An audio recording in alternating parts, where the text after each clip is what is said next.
Let's now go to I24 News contributor Eduardo Quay, who is in Paris. Hello there, Eduardo. Thank you so much for coming on to chat to us.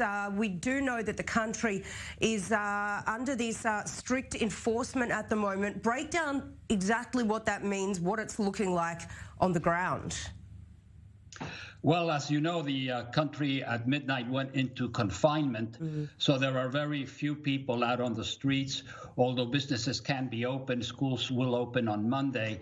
So it's an eerie feeling. I walked out this morning for a while. It's a very quiet, eerie feeling. The shock that French people went through yesterday is slowly but surely turning into a deep anger.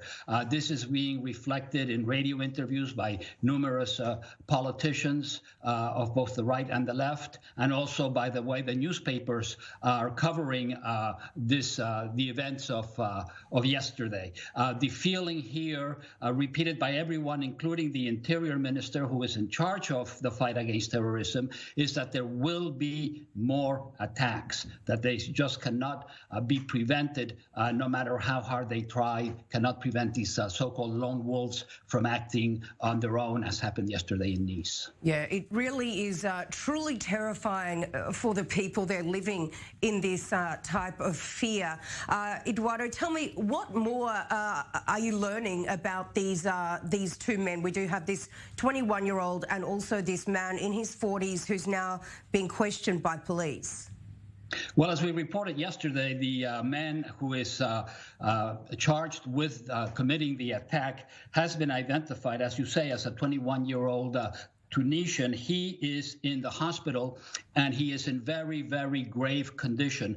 Obviously, the police have not been able to interview him, and in fact, it's not clear that he will survive. He was very badly wounded by police inside the cathedral. The other man that you mentioned has not been identified. He is being held because apparently he met with the alleged attacker at the church, at the cathedral, the evening before the attack.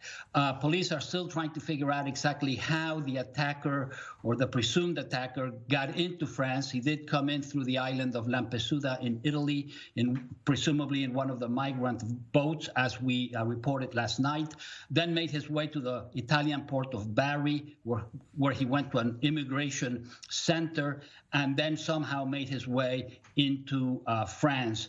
I think it's extremely significant to underline the fact that he came in through the island of Lampedusa, which has seen tens of thousands of migrants come in. This obviously is going to be a lot of fuel for those who want to stop immigration, and there are calls now for a massive stop of immigration from certain countries, including Tunisia, because he is not the first Tunisian to have been involved in a terrorist act, to stop that immigration, at least for a while, until things can settle down.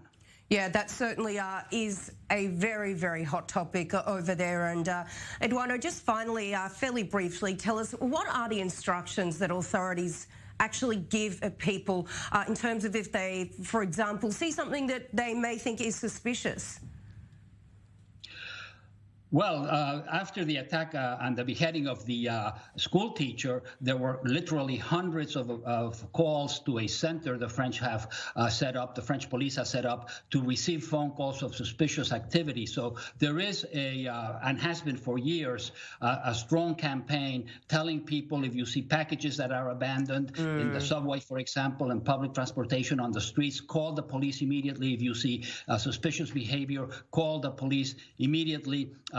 President Macron yesterday increased the number of soldiers patrolling particularly sensitive areas such as religious institutions and schools from 3,000 to 7,000. So the French are in a high state of alarm, but the country is definitely on edge. Yeah, certainly reeling. Thank you, Eduardo, for coming on to chat to us there. Really appreciate it.